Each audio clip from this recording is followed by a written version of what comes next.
Good morning student.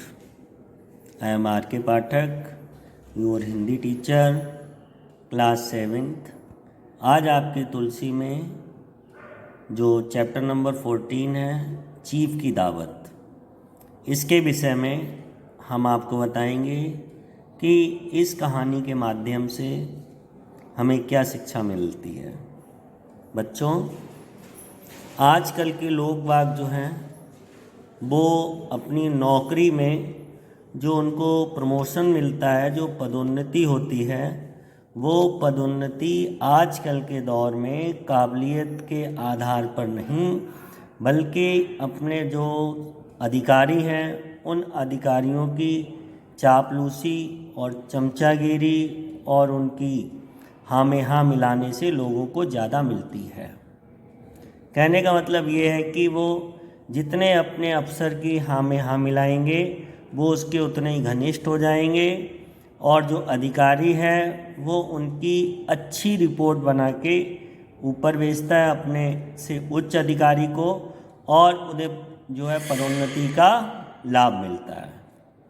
तो यहाँ से जो हमारी स्टोरी चालू हो रही है, कहानी जो है चीफ की दावत। किसी विभाग में मिस्टर सामनाथ जी हैं, उनके घर आज उन्होंने अपने विभाग जो उनके अधिकारी हैं उनकी दावत की है, और अधिकारी को किस तरीके से खुश किया जाए उसको खुश करने के लिए आज घर में बहुत कामकाज हो गया है। हर चीज़ को इधर से उधर छुपा रहे हैं, घर छोटा है, कुछ चीज़ को जो है अलमारी के पीछे रख रहे हैं, किस चीज़ को बक्से के नीचे, किसी को पलंग के नीचे, तरह तरह से बैठक को साफ करने में लगे हैं पति पत्नी दोनों। और एक टाइम दिया है कि 5 बजे तक ये सारी तैयारी हमें पूरी करनी है। तैयारी करते हैं और अपने इस कमरे की जितनी फालतू चीज़ें उनको इधर उधर करते हैं। तभी काम करते करते उनके दिमाग में एक बात आ जाती है, और वो बात कोई और नहीं है। श्यामनाथ जी अपनी पत्नी से कहते हैं कि एक अड़चन सामने खड़ी हो गई। उनकी पत्नी कहती, कौन सी अड़चन? बोले, माँ जी, यानी कि जो उनकी माँ है, जिन्होंने उन्हें जन्म दिया है, वही आज उनके लिए एक बहुत बड़ी अड़चन बन गई है। माँ जी का क्या करें? तो कहते हैं कि उनकी पत्नी झट से कहती है कि माँ जी को जो घर के पीछे उनकी एक सहेली रहती हैं उनके घर छोड़ देते हैं, और वो रात भर जो है वहीं पे बनी रहेंगी, कल आ जाएंगी। लेकिन सामना जो उनका पति होता है सामनाथ, वो कहता है कि नहीं, उनको वहाँ नहीं भेजेंगे। उस बुढ़िया को तो मैंने घर में आना ही बंद कर दिया, और मैं नहीं चाहता हूँ कि ये दोबारा फिर यहाँ आने लगे। फिर क्या किया जाए?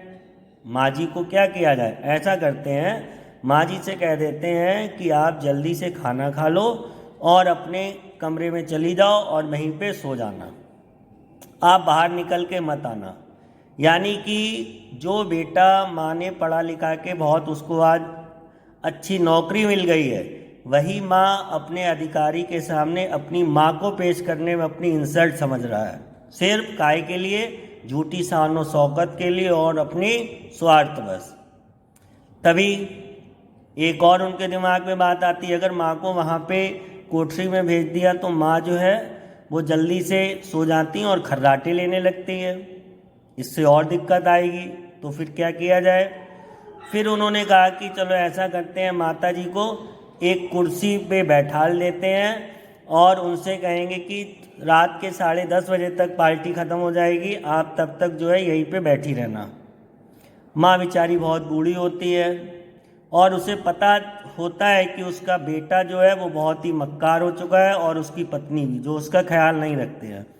कहते हैं कि बेटा, माँ कहती है कि उसका पहले तो उसका बेटा कहता है कि माँ आप जल्दी से खाना खा लो और अपने कमरे में सो जाओ। माँ कहती है, बेटा तुम्हें पता है कि जिस दिन घर में मांस मछली बनती है मैं उस दिन खाना नहीं खाती हूँ, इसलिए मेरा खाने का मन नहीं है। तो इस बेटे ने ये नहीं बना कि माँ से के लिए कोई दूसरी चीज़ बनवा दे। तो कहता है ठीक है, लेकिन आप जो है खर्राटे मत लेना। लेकिन शरीर बूढ़ा हो चुका है, क्या करें? फिर दिमाग में आता है कि अगर खर्राटे लेंगी तब भी साहब सोचेंगे कि तुम्हारी माँ खर्राटे ले रही है, तो वो हंसेंगे। तो इनको जो वो एक कुर्सी पे बैठाल देता है और कहता है कि माँ आप इस कुर्सी पे बैठ जाओ। बेचारे अपने वही पुराने कपड़े पहने होती हैं।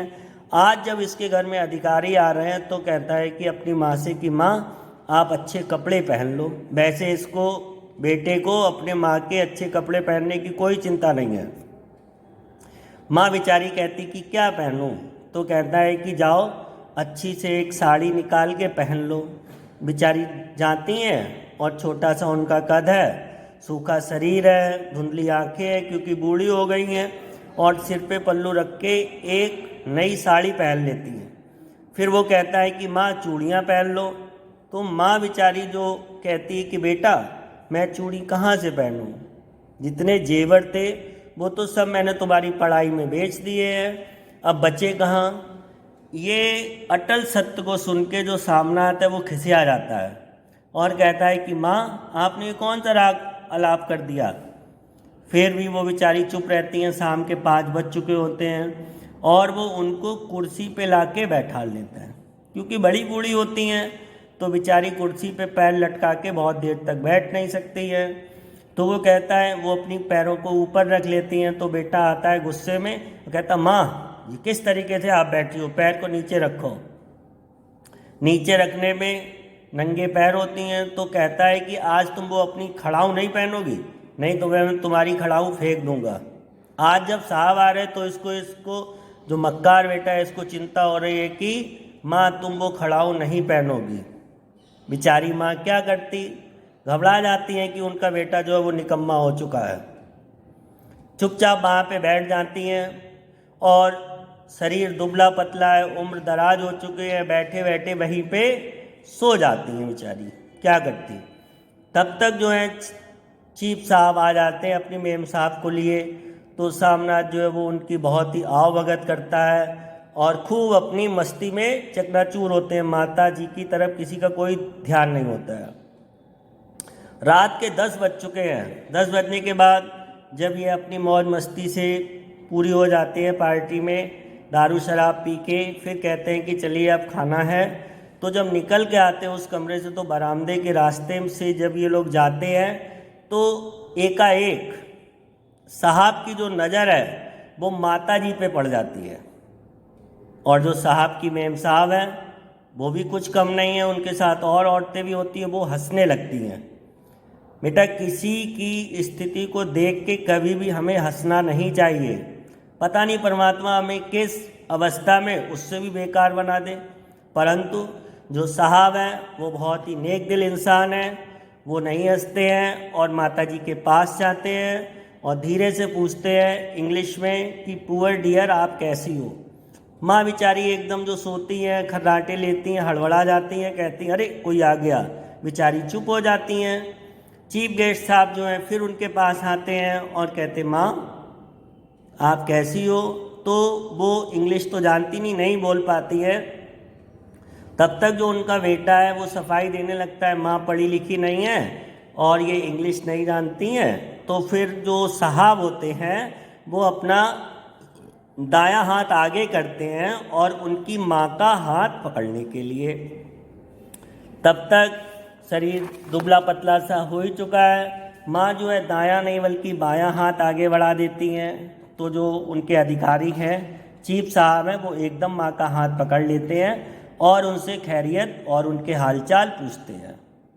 जब वो सामनाथ कहता है कि माँ गांव की हैं तो वो बहुत खुश हो जाते हैं और कहते हैं कि मुझे गांव के लोगों और गांव की स्त्रियों से बहुत प्यार है, कुछ गांव के बारे में बताओ, कुछ गांव के गीत सुना दो। तो माँ बेचारी सकुचा जाती हैं कि इतने बड़े अधिकारी से कैसे बात करें और वह गीत को अपने ही भाषा में सुनाती हैं। उनको बहुत अच्छा लगता है। जब बहुत अच्छा लगता है फिर कहते हैं कि आप अपने समय की कोई मुझे दस्तकारी दिखा दो जो आपने अपने हाथ से बनाई है। तो माँ बेचारी तो बूढ़ी हो चुकी होती हैं, घर से जाती हैं, एक बहुत ही फटी पुरानी जो फुलकारी टाइप की दस्तकारी होती है वो लेके आके उनको दिखा देती हैं। तो जो बेटा होता है वो कहता है साहब आपको इस तरीके की बहुत सी चीज़ों की मार्केट में मिलती है और मैं आपको लाके गिफ्ट कर दूंगा। क्योंकि वो उनकी चापलूसी और चमचागिरी में रहता है। साहब कहते नहीं, मुझे तुम्हारी माँ के हाथ का ही बना हुआ चाहिए है, और जब तुम्हारी माँ इसको बनाएंगी तब मैं जो हूँ आके देखूँगा।